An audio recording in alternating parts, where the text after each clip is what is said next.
to talk to somebody that was American, which, you know, can be very helpful.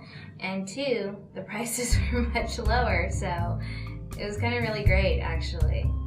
Really great. They're polite. Overall, the people are really polite. The difference between India and Pakistan was kind of huge in that way. As a woman, it's a little bit different. They don't necessarily take direction from women off the bat very easily. So with the Pakistani developers, I didn't have that issue. They were polite no matter what, whether they, you know, thought I was, you know, whatever, because I was a woman. They didn't show it, which was great. And so I didn't have to sort of push myself on them and be really mean and be really crass and horrible to them to get them to do what they needed to do. With the Indian developers, I did. I had to show them that I was the boss, and if they didn't listen, that, you know, they'd get fired or whatever would happen. That Derek wasn't going to jump in and be the man in charge. I was the person in charge. We actually have sort of fallen in love with a lot of the developers we've acquired from vteams, and we'll find something for them if we don't have anything. If we have all .NET stuff and we have a PHP guy we love, which we do right now, we will go out and look for something for him specifically, or try to talk one of the people that are doing .NET into doing PHP so that we can keep them on without having to sort of just pay that expense without any work. But we would, just to keep them and have.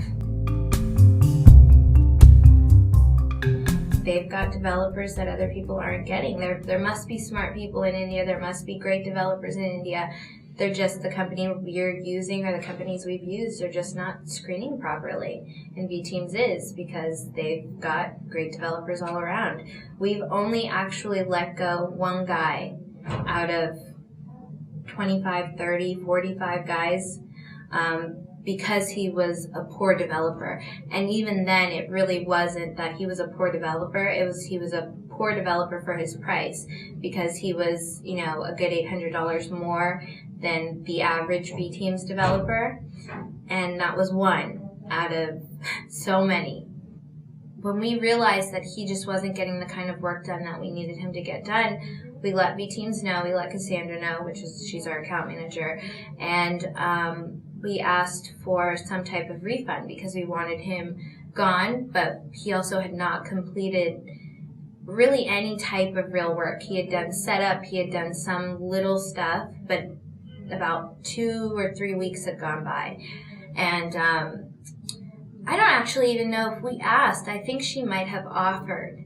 And that was phenomenal. I thought that was amazing because they back their developers so hard. Like, this guy wasn't great, and they knew it, and so they gave us a refund, or a partial refund, some credit, and which other companies don't do.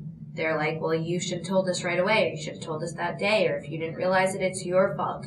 You didn't give him the right specifications, you didn't do this, you didn't do that, which wasn't the case with vteams.